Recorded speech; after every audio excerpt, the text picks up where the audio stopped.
El dolor de Ye Guihua no fue un golpe que la tumbara de repente. Fue una suma de pequeñas puntadas que, día tras día, le fueron borrando la piel. Ella lo notaba al mirarse las manos, aún suaves por la costumbre de acariciar libros y pizarras, pero ahora con la punta de los dedos tintada por la sal de lágrimas que no había podido secar en voz alta. Estaba embarazada, y sin embargo, algo dentro de su vientre no encontraba calma. No solo llevaba vida, cargaba la ocupación de ser la cobertura de un amor que no era suyo. Aquella mañana, el pasillo de la casa olía a agua de arroz y a la risa de otra mujer. Ye Guihua estaba en la cocina pelando patatas cuando escuchó el timbre que no anunciaba visitas, sino privilegios. Se quedó quieta al otro lado de la puerta de la sala. Podía oír la voz de Gu Qingshan, baja y cargada de complacencia, y una risa joven que el tiempo convertiría en un recuerdo punzante. La puerta entreabierta dejó escapar imágenes. Él acercándose con una taza de té a Chen Yufang, colocando la mano en su hombro con una familiaridad que no era simple cortesía. Ella se apoyó en el marco, apoyó la palma sobre la barriga, como si sujetara allí mismo la única lealtad que le quedaba, y dejó que la escena se repasara por sus ojos como una película que no quería ver. Hace 3 años, Ye Guihua decidió no volver a la ciudad. No fue una renuncia dramática, ni una declaración poética. Fue, sobre la mesa de la cocina, una carta de dimisión firmada con la caligrafía de quien creía en algo más que en sí misma, un matrimonio. En la universidad había sido conocida como Xiao Yesi, el nombre con el que firmaba artículos y clases. Era profesora de biología, amante de la precisión y de las plantas que siempre reclamaban cuidados exactos. Abandonó su aula por la promesa de un hogar, una casa con paredes que imaginaron llenas de fotografías y libros. Cambió aulas por la sala de una vivienda en la que su voz, con el tiempo, dejó de ser bienvenida más que para las tareas cotidianas. La comunidad que la conocía como Xiao Yesi pensó que se había mudado a una vida más tranquila. Pocos imaginaron que se convertiría en sombra. Desde fuera, la familia de Gu Qingshan decía: «¿Son felices? ¿No es así?». Él, con la paciencia de quien no escucha sus propias promesas, tejía una red de enseñanzas y excusas para justificar la atención puesta en otra. Desde dentro, Guihua aprendió a medir el silencio. Aprendió qué palabras podían encender discusiones y cuáles se convertían en acusaciones que terminaban volviéndose contra ella. Te lo estás imaginando, estás siendo sensible por el embarazo. No hagas esto en público. La casa, que debería haber sido su refugio, se convirtió en pulso inestable donde todo se movía alrededor de una figura que no era ella. Los gestos de favoritismo empezaron pequeños y se volvieron costumbre. En la mañana, la camisa del marido aparecía planchada por otra mano. En la nevera había más raciones para alguien que no era ella. En las conversaciones, su opinión era un eco. A los vecinos no les costó aprender a mirar a donde él dirigía la atención. En una fiesta del barrio, Gu Qingshan llegó de la mano de Chen Yufang. No hubo espectáculo, solo la naturalidad con que un hombre introduce a su acompañante como si la historia compartida con su esposa fuese un capítulo menor. Guihua salió de aquella velada con la sonrisa pegada, con el gesto de quien sabe que debe sostener la compostura por el bien de quienes la observan. Por dentro, su nombre se volvía más pequeño. El favoritismo tuvo consecuencias materiales. Cuando la pareja solicitó la transferencia de residencia, algo que en aquel lugar significaba más que un trámite, era la llave a oportunidades, acceso a trabajo, escuela para el futuro. La documentación de Guihua fue olvidada en la oficina municipal. Una mañana que iba para presentar los papeles, encontró la mesa vacía, los formularios desaparecidos y a su marido entretenido en explicar con sosiego que todo estaba bajo control. Cuando reclamó con voz temblorosa, un funcionario le ofreció disculpas que sabían a indiferencia. Detrás de las sonrisas administradas, una mano había deslizado sus papeles hacia otra carpeta, la de la joven rival que convenientemente sí aparecía registrada. Le robaron con la calma de quien toma lo que no le pertenece porque está permitido por quienes miran hacia otro lado. La dote que su familia había entregado con la idea de asegurar un futuro estable para ambos desapareció en etapas. Al principio se dijeron que era un malentendido con el banco, transferencias que no llegaban por errores administrativos. Más tarde, Guihua supo que no eran fallos, eran decisiones. Cheques marcados, cuentas reorientadas a nombres que no eran los suyos, promesas incumplidas. En una discusión cuyo volumen subió hasta hacerse cruel, ella oyó a su cuñada decir sin rubor: «Con ese dinero se paga un futuro a la joven que va a estudiar. Es por el bien de todos». Le dolió tanto como una bofetada, no por el valor monetario, sino porque la dote se había convertido en moneda de cambio para validar a una mujer que no había sacrificado nada. La humillación más dolorosa fue la instrumentalización. En la empresa de su marido, donde las decisiones parecían dictadas por el confort y no por la equidad, ella se convirtió en pantalla. Cuando había que esconder compromisos, su embarazo le daba la excusa perfecta. No podemos permitir que la familia se altere por tonterías. Guihua está embarazada. Cuando había que justificar ausencias o traslados de Fanfan, se habló de la delicadeza de la situación familiar. Él se presentó en reuniones con la postura de quien protege. Lo que no decía era que la protección era muchas veces una forma de mantener una ficción. En la mesa de trabajo, rumores suaves pero persistentes afirmaban que Chen Yufang era la alumna con futuro prometedor a la que se había guiado. En la casa, Guihua aprendió a convertirse en sombra, mientras la otra recogía aplausos que, por justicia, le pertenecían. Hubo episodios que, en su intensificación, enseñaron a la protagonista la fría mecánica de la violencia psicológica. Por la noche, en la cama, él la empujaba a un rincón de la conversación. «No entiendes cómo funcionan estas cosas. Esto no es para ti, descansa». Lo decía con tranquilidad y con la voz de quien no cree que su autoridad deba discutirse. A veces las palabras se transformaban en agresiones, objetos lanzados contra la pared cuando la tensión del día se convertía en rabia, empujones que a ella le pesaban más por su estado que por la fuerza con que eran dados. Nunca hubo gritos descontrolados que atrajeran a los vecinos. La violencia aquí fue administrativa, emocional, sutil, una forma de hacerla responsable de su propia invisibilidad. Los silencios domésticos se llenaron de pequeñas afrentas públicas. Una vez, en el mercado, un conocido local le preguntó, en voz alta y con esa curiosidad que funciona como cuchillo: «¿Cuándo volverás a la ciudad? Si sigues aquí, perderás el derecho a tu plaza». Gu Qinsan sonrió, negó con la cabeza y dijo algo que la hizo retroceder. «Mi esposa lo ha decidido. Todo está bien». La reprimenda pública no resolvió nada. La dejó expuesta en una distancia que no sabían cómo nombrar. Aquella noche, al meterse en la cama, sintió que la casa era un escenario donde ella interpretaba un papel que no eligió. Entre flashbacks, el narrador recuerda su pasado con ternura y con pérdida.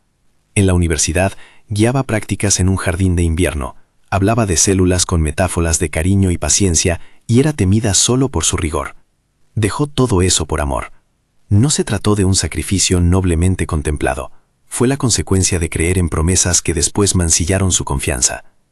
Recordaba a menudo los rostros de sus estudiantes, los proyectos que dejó a medias, la mesa con su nombre en la puerta del aula ahora vacía. A veces, en la soledad, se preguntaba si volvería a ser esa mujer que discutía con el mundo desde la clase. Hubo una ocasión en la que su identidad profesional resurgió por accidente. Un día, cuando una vecina mayor se desmayó en la plaza, Guihua se acercó sin pensar. Con manos que aún conservaban la memoria de años con microscopios y prácticas, le tomó la presión, ventiló la escena y ordenó que llamaran a una ambulancia. Fueron unos minutos en los que la gente la miró de otra manera, con respeto, con sorpresa. «Antes eras maestra, ¿no?», le dijo una señora, con esa mezcla de curiosidad y admiración. La mirada de la comunidad, esa que pocas veces la defendía, cambió por un momento. Guihua sintió un destello de su antiguo yo. Por primera vez en mucho tiempo, la utilidad de su formación no fue usada para encubrir a otra persona. Ese resplandor pronto se apagó cuando regresó a casa y vio a la otra mujer recibiendo flores de su marido en la sala, como si nada hubiera ocurrido. Pequeñas escenas de crueldad ayudaron a que la indignación en Guihua se convirtiera en algo más que un sentimiento borroso. En una comida familiar, cuando su cuñado comentó delante de todos que la educación de la joven rival era la inversión que les aseguraría la posición social, ella levantó la voz por primera vez. No fue un grito, fue una frase contenida y cortante.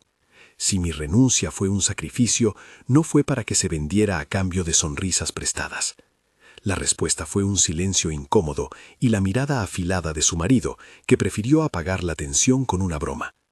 En aquella ocasión comprendió que su palabra no bastaba para torcer la corriente, que la maquinaria social estaba diseñada para proteger lo que le convenía a quienes manejaban el poder.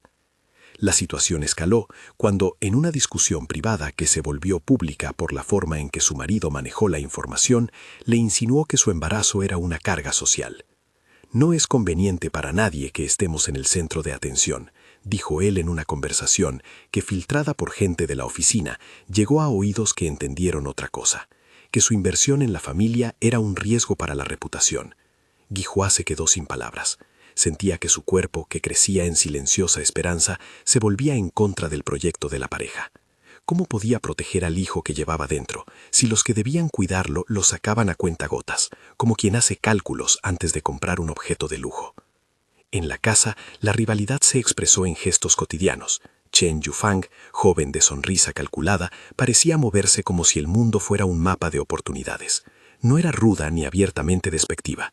Se vestía con la inocencia de quien no quiere encontrarse en confrontación directa. Pero su sola presencia era una amenaza constante.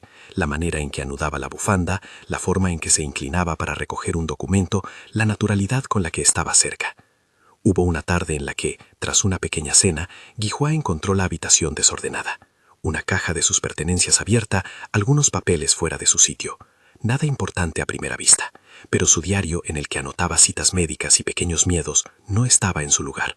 Lo encontró semanas después, escondido entre páginas de revistas en la sala. No hubo respuestas. Cuando preguntó, a la pregunta le sucedió la respuesta típica. Habrá sido un descuido. Las faltas se disfrazaban de errores. Las noches se volvieron de vigila. Cada vez que el sonajero que le habían dado en la clínica vibraba suave por el bebé, ella sentía una mezcla de amor y miedo. ¿De qué serviría todo el cariño si al lado se tejían dinámicas que parecían querer arrancarla de su sitio? Comenzó a documentar todo en silencio. No por revancha, sino por supervivencia. Fechas de transferencias que fallaban, nombres de funcionarios que prometían y no cumplían, reuniones que desaparecían. Aquello le dio sentido. Si la vida le exigía resistencia, que al menos fuera con memoria. Entonces llegó el episodio que dejó una marca distinta. Una discusión que no se apagó con la rutina. Estaban en la cocina, la radio en la mesa, el aroma del guiso que hervía. Gu Qingshan volvió más tarde de lo acostumbrado, con el ceño fruncido y sin preguntar por el día, se lanzó a reproches velados. «Quizá deberías pensar en qué es mejor para nosotros». Ella respondió con un intento de racionalidad. «Si hay problemas, hablemos». La conversación escaló hasta que hubo empujones, objetos al suelo y un golpe seco. Su cabeza chocó contra la encimera. No fue un acto aislado, fue la culminación de años de menosprecio. Se quedó sin aliento un instante, con la visión rasgada por estrellas. Dentro, algo le susurró que no podía seguir interpretando un papel que la ponía en peligro. No hubo sangre visible, pero sí una sensación de desconcierto que la acompañó el resto del día. No llamó a nadie al principio. Prefirió sentarse en la silla y respirar, como si pudiera recomponer los fragmentos con paciencia. Pero al mirar la barriga, al notar un latido que no pertenecía solo a ella, una alarma diferente al dolor físico empezó a sonar. Era distinto, el miedo por la vida que crecía dentro. Buscó su teléfono con manos que no dejaron de temblar y marcó el número del centro de salud. En la clínica, una enfermera la miró con profesionalidad calma. La tomó del brazo y la condujo a una sala donde los relojes parecían ir más lento. Le propusieron hacer un chequeo, sin anemia, sin señales evidentes de sufrimiento fetal, por el momento. «Mantén reposo», dijeron con la frase aséptica de quien no mide el trabajador emocional que tiene al otro lado. Y sin embargo, ella supo que algo había cambiado. La rabia, que antes era amarga y callada, comenzó a transformarse en decisión. Ese día, al salir del centro de salud, pasó por el despacho del registro municipal. Encontró un funcionario con ojos cansados que le dijo sin rodeos que su expediente aún no había sido localizado. Fue tanta la incredulidad que la sorprendió su propia tranquilidad al responder: «Entonces búsquenlo. No es aceptable que unas decisiones queden al arbitrio de quien cree tener más poder». La voz no sonó ni airada ni débil, sonó como una orden digna. El funcionario, sorprendido, le ofreció una cita para revisar el caso al día siguiente. No fue la solución, pero fue un inicio. Tras esa jornada, alguien llamó a la puerta. Era una presencia nueva en su vida pública. Lin Heshen, un oficial de la oficina de traslados que acudía por un asunto administrativo. Nos conocimos por casualidad, pensó Guihua al verlo. Llevaba la etiqueta de trabajo bien ajustada, los papeles en orden y una mirada que no buscaba dominación. Heshen fue educado, directo y respetuoso. Cuando escuchó su historia, no prometió milagros, prometió procedimientos. Revisar el expediente, solicitar copias de seguridad, poner en marcha los canales formales. No puedo solucionar lo que se ha hecho mal en el pasado, dijo, pero puedo ayudar a que su caso sea escuchado. En su voz no hubo piedad condescendiente, hubo reconocimiento. Por primera vez en meses, alguien habló con ella como si su palabra tuviera peso. Fue un alivio que se introdujo con timidez. Esa noche, observando el anillo de compromiso que empezaba a oxidarse en la cajita de la mesita, pensó en la decisión que debería tomar. No se trataba de una ruptura ruidosa, ni de una venganza teatral. Se trataba de proteger lo que aún no había nacido y de recuperar lo que le pertenecía, su nombre, su proyecto, su derecho a decir que no. Escribió en su cuaderno: «No estoy sola, pero debo decidir por mí y por mi hijo». Subrayó la frase como quien marca la primera vez que se compromete con su propia palabra. Al día siguiente, cuando el sol entró por la ventana con una urgencia de verdad, el teléfono vibró. Era de la oficina del hospital. Necesitaban que volviera para un control porque había resultados que convenía verificar.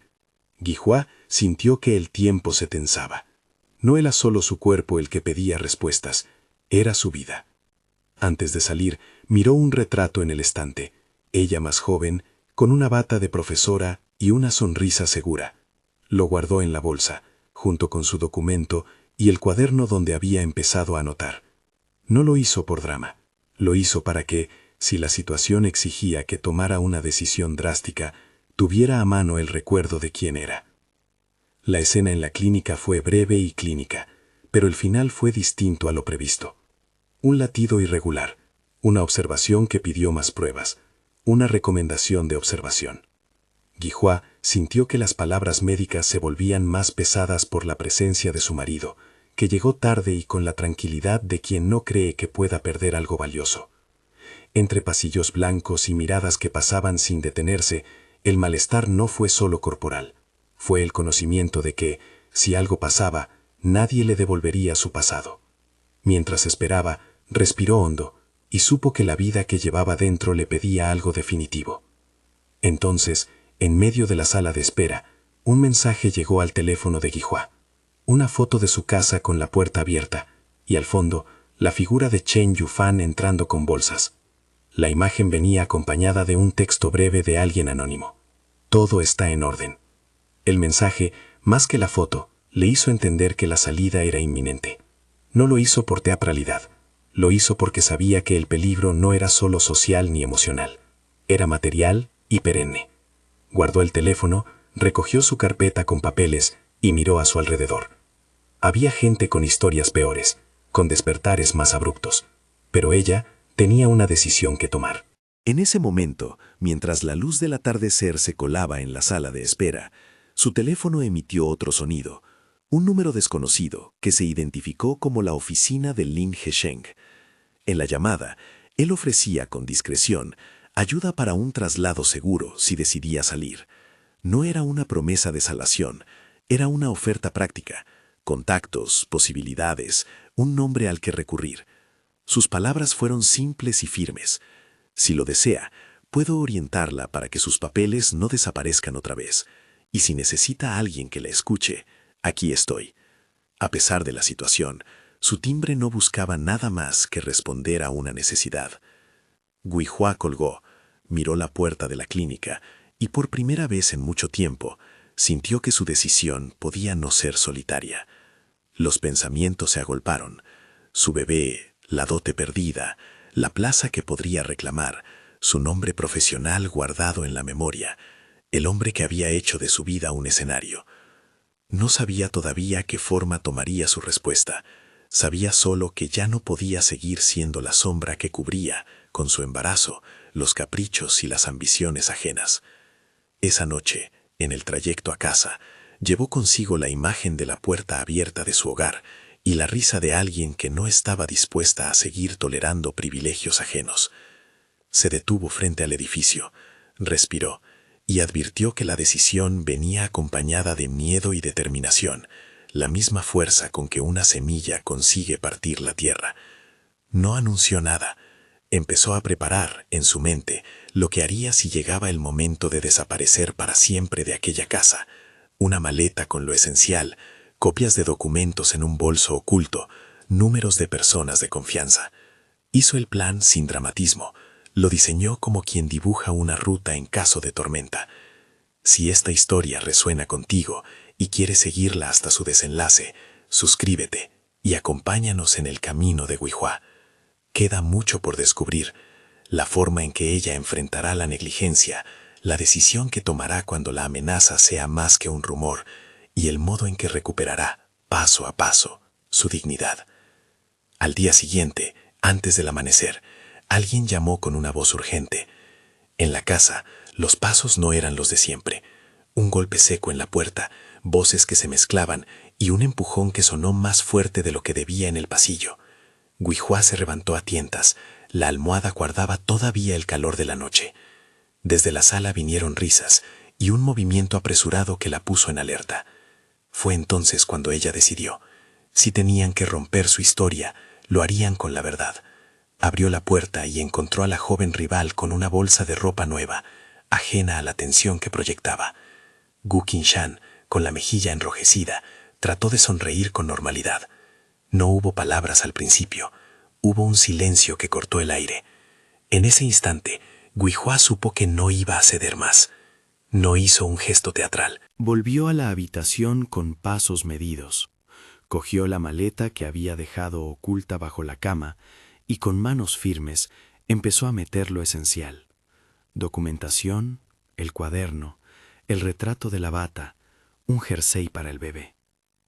No gritó, no buscó testigos en el pasillo. Su decisión era íntima y rotunda. Mientras cerraba la cremallera, sintió una mezcla de alivio y dolor.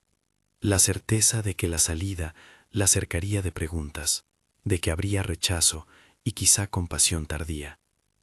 Pero en su pecho resonaba algo más fuerte, la necesidad de proteger aquella vida que le latía dentro.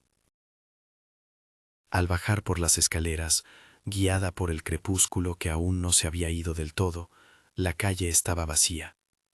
Sujetó la maleta con una mano y con la otra tocó el bolsillo donde guardaba el papel de divorcio que aún no había escrito, pero que sabía que tendría que firmar algún día. Sintió en la garganta el peso de un nombre que no quería perder, el suyo. Pensó en su hija o hijo, en la posibilidad de enseñarle a no aceptar menos de lo que merece. No sabía si volvería, ni si la decisión sería irreversible. Solo supo que, al cerrar la puerta detrás de ella por primera vez en años, no miraría atrás para suplicar. Miraría hacia adelante para construir. Sostenía la maleta con una mano y con la otra se tocó la barriga como si necesitara confirmar que aquello que la empujaba desde dentro era real. No era la primera vez que hospitalizaban a una mujer embarazada por precaución, ni la primera vez que un hombre que llevaba su apellido llegaba tarde, distraído, a una noticia que no le obligaba a mirar. Pero esta vez la prisa era suya, por su vida, por la del bebé, por el hilo que conectaba su pasado con un futuro que aún no terminaba de dibujarse. En la sala de observación la conocieron por su nombre completo y por la rapidez con que respondía a las indicaciones. Los profesionales la trataron con respeto. Hubo manos que sin preguntas innecesarias midieron, comprobaron y anotaron. No hubo discursos heroicos, solo tareas profesionales que se fueron turnando como una coreografía: monitorizar, esperar latidos, insistir en descanso. Guihua respiró con el ritmo que le marcaba el aparato.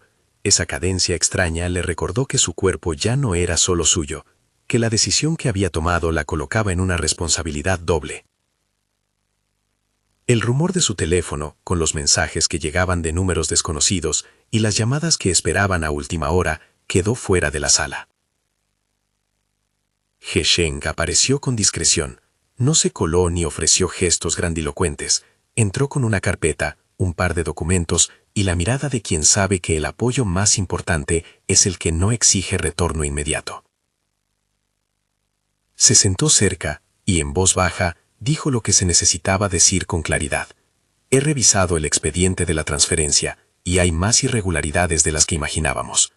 No prometo milagros, pero puedo asegurar que no dejaremos tu caso en manos de quienes proceden con desdén. Era una oferta práctica, guiaba la palabra con compromisos concretos, y por primera vez en mucho tiempo, Guigua sintió que, dados sus pasos, no caminaba sola. Fueron días de espera.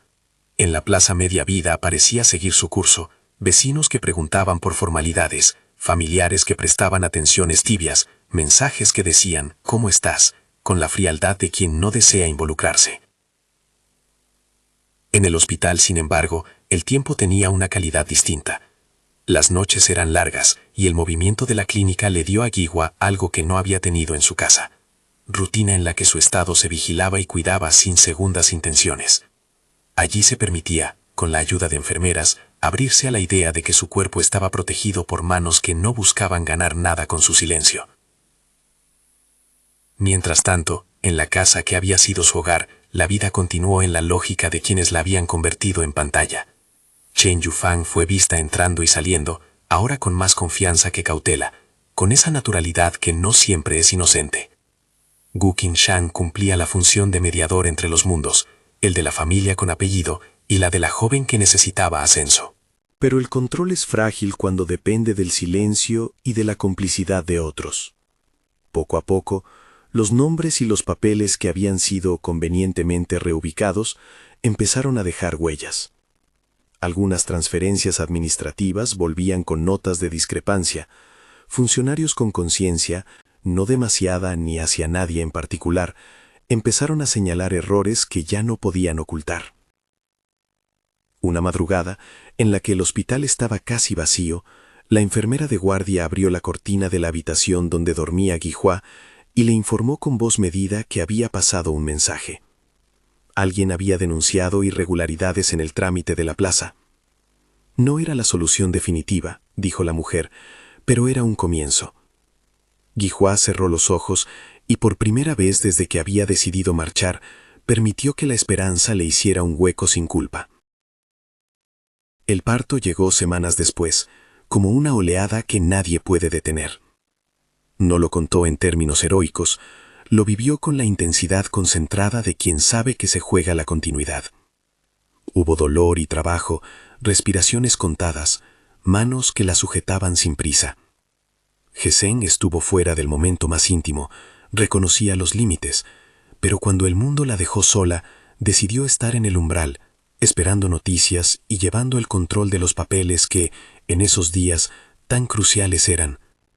Las enfermeras le procuraron compañía, una voz que alienta y otra que corrige, la profesionalidad como abrazo no invasivo.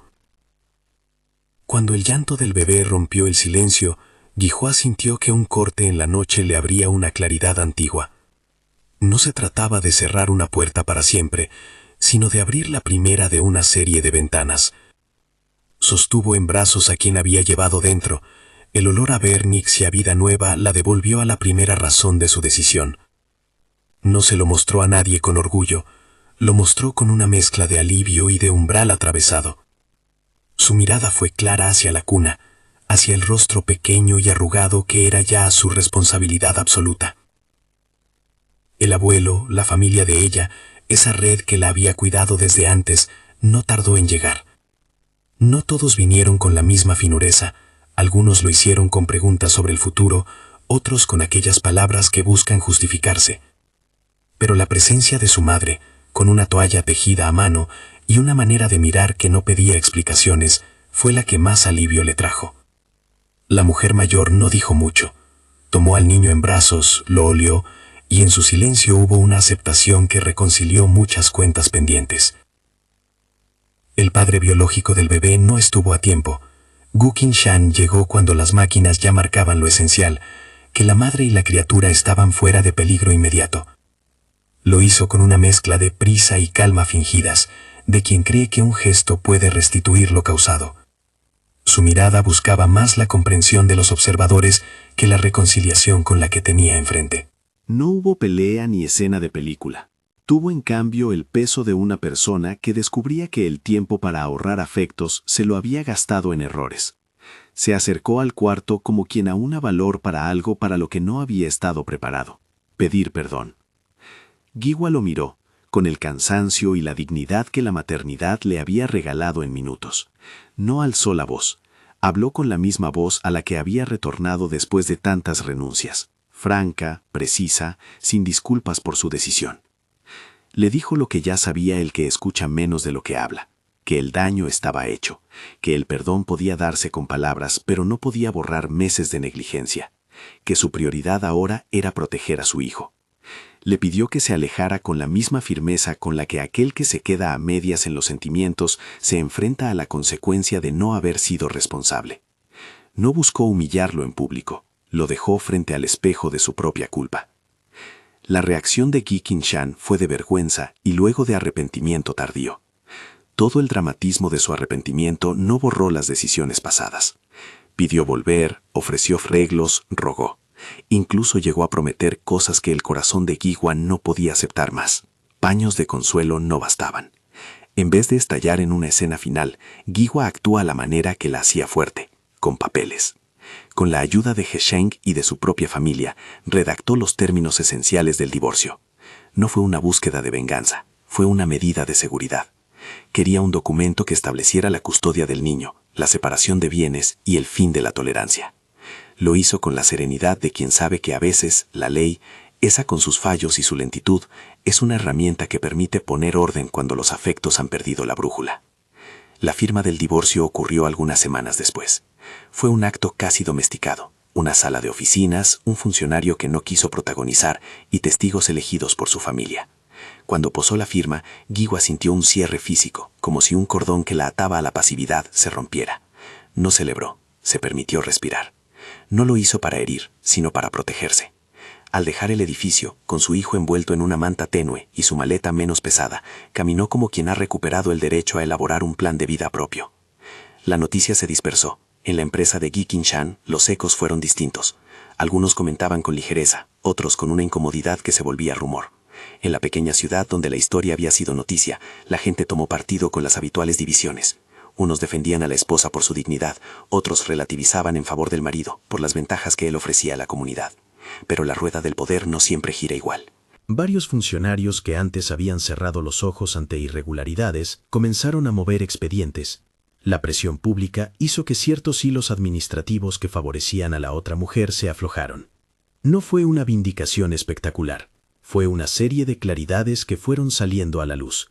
Con la libertad formal, Giwa inició la reconstrucción. No disponía de una fortuna. Tenía, eso sí, una formación que había dejado en pausa y una memoria de casos, investigaciones y aulas.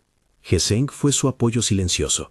Le ofreció contactos para la reincorporación laboral, le explicó cómo funcionaban algunas plazas en la ciudad y le dio tiempo para que ella pudiera ordenar sus papeles personales y profesionales. Le sugirió, con prudencia, que reivindicara su nombre como profesora. No como arma contra nadie, sino como el recurso con el que podía sostener a su hijo y a sí misma. Giwa aceptó, paso a paso. El regreso a la ciudad no fue un desfile de triunfos, fue una sucesión de pasos metódicos: renovar documentación, presentar solicitudes, reencontrarse con antiguos colegas. La primera vez que entró a una facultad se sintió extraña. Los pasillos olían a recuerdos, a tinta y a juventud. Sus antiguos supervisores y compañeros la recibieron con sorpresa, luego con respeto. No todo fue fácil. Algunos la miraron como quien mira a alguien que ha tomado una decisión socialmente incómoda. Sin embargo, muchos jóvenes estudiantes la reconocieron por su trabajo pasado. Un par de alumnos se acercaron con la sinceridad que solo la juventud permite. Le dijeron que sus antiguas clases habían sido inspiradoras y que estaban contentos de que volviera. Esos gestos, aparentemente pequeños, le devolvieron una identidad que no estaba atada a un matrimonio ni a una casa que la había reducido. Guihua retomó contacto con el jardín donde había enseñado y dio algunas clases de refuerzo mientras gestionaba una plaza definitiva. No fue un acceso inmediato. Hubo burocracia, listas de espera, entrevistas en las que tuvo que explicar sus lagunas temporales sin permitir que fueran usadas en su contra. En una de esas entrevistas, cuando la examinaron sobre su experiencia, fue honesta. Contó que había renunciado por amor, que había aprendido, que ahora su prioridad era su hijo y su autonomía. Su sinceridad no le restó mérito. Al contrario, habló de madurez y coherencia. Cuando finalmente obtuvo una sustitución de curso, la pequeñez del aula se convirtió en un territorio propio donde podía recomponer la autoestima que la maternidad y el trabajo sostenían. Mientras tanto, la presencia de Hseng fue constante pero respetuosa. No empujó una relación amorosa con prisas, la cuidó con paciencia. Le ofreció una amistad leal con gestos concretos. Una recomendación para una residencia temporal, un contacto profesional para la universidad y ayuda con los trámites de la prestación por maternidad. No hubo proclamas grandilocuentes ni intentos de rescate cinematográfico. Su actitud fue la de quien entiende que el cuidado se demuestra más con constancia que con promesas. Con el tiempo, su relación fue mutando en algo que no borraba el pasado de Guihua, sino que lo aceptaba como parte de quién era ella. Pasaron meses, el invierno se convirtió en primavera y la ciudad poco a poco dejó de asociar su nombre únicamente a la historia de la casa y la dote.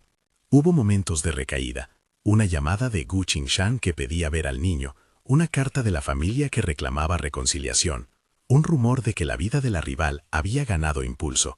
Guihua gestionó cada episodio como otra parte del proceso, con límites, permitió visitas que le parecían saludables y negó las que podían arrastrarla a un terreno de manipulación.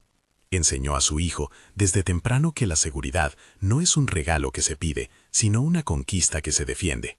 La justicia poética que algunos esperaban no se produjo en forma de humillación pública del ex. Sí hubo consecuencias reales. La reputación de Gu Qingshan sufrió tensiones en su entorno laboral y familiar. Algunos negocios que mantenían relaciones delicadas comenzaron a distanciarse. En un episodio que marcó su propia caída emocional, sufrió una lesión en el trabajo. No hubo sensacionalismos en la narración. Fue un incidente que lo dejó con limitaciones para ciertas responsabilidades futuras. Fue una factura que la huida de la verdad y la negligencia tardía impusieron. No decimos que aquello fuera justo por equidad, sino consecuencia de la cadena de malas decisiones. Guihua no celebró su desgracia, se limitó a reconocer que el mundo, a veces, devuelve lo que cada uno sembró. Su vínculo con Hseng avanzó con un paso natural, cenas en las que hablaban más de proyectos que de fantasías, llamadas para saber del niño, visitas en las que la complicidad se forjó sin prisa. Hubo, un año después de la salida, una conversación que no fue un pedido de matrimonio con guión. Hseng le dijo que la admiraba, que no quería ser un salvador, sino un compañero. Le propuso formalizar lo que había nacido como apoyo y había crecido como afecto. Guihua aceptó con cautela. El amor para ella ya no significaba renuncia. Aceptó con la condición de que su historia personal, su carrera y su hijo fueran respetados sin que nadie pretendiera borrarlos. Antes de la boda, que fue pequeña, íntima, sin grandes despliegues, Guihua hizo algo que para ella fue importante. Entregó una charla pública en la universidad sobre la resiliencia, la maternidad y la reinvención profesional. No lo hizo como una lección moralista, lo hizo desde la experiencia. Recibió aplausos, sí, pero más importante fue la sensación de cerrar un ciclo crucial, hablar ante jóvenes que podrían enfrentar decisiones parecidas y ofrecerles un testimonio honesto. En aquella charla dejó claro que la dignidad no es un lujo, sino una necesidad, y que proteger a quien depende de uno es también un acto de valentía. La boda fue un acto sobrio. Amigos, algunos estudiantes, su madre y Hseng, que la miraba con una ternura que no exigía reconstrucciones precipitadas. Guihua, vestida de manera simple, con el cabello recogido, sonrió como quien sabe que ha llegado a una pausa merecida, no como quien cree que la historia ha terminado. En la celebración pequeña se oyó la risa franca de su hijo, que ya caminaba con pasos inseguros, y la sensación de que un nuevo hogar se formaba sin mirar de reojo a lo que había quedado atrás. Hubo una última escena con Gu Qingshan que cerró lo que había que cerrar. Lo encontró, no por azar, sino en una entrevista pública donde él buscaba explicar su versión de los hechos. En la sala, con cámaras y discursos, él intentó recrear una narrativa donde el arrepentimiento era el centro.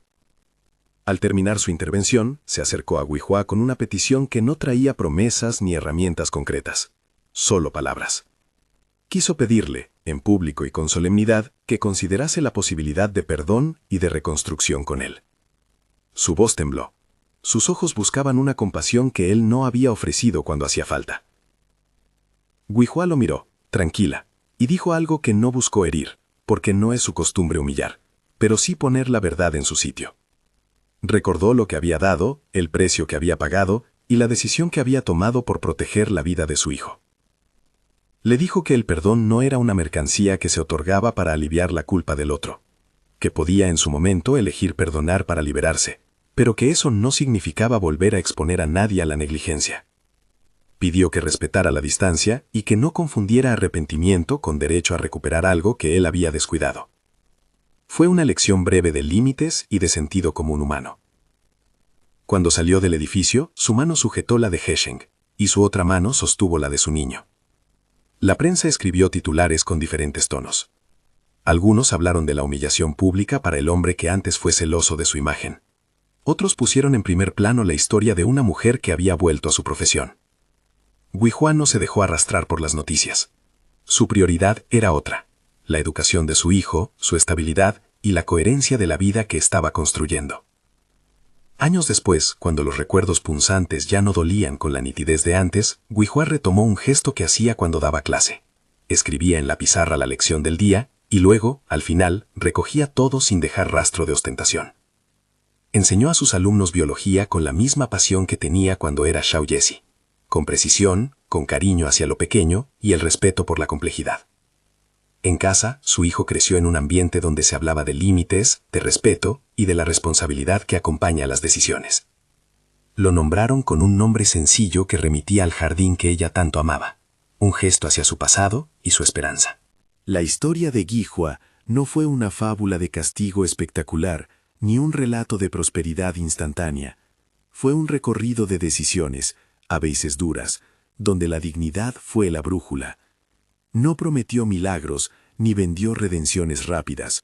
Contó la verdad de lo que ocurre cuando una persona decide dejar de ser instrumento y recuperar la titularidad de su propia vida. A quienes han seguido la historia hasta aquí, les diré con la misma franqueza con la que Guihua actuó: la respuesta a la infidelidad y a la instrumentalización puede tener muchas formas, pero en su caso tomó la de proteger la nueva vida, cerrar un capítulo donde su voz no contaba y abrir otro en el que su nombre, profesionalismo y capacidad de amar sin renuncias fueran el centro.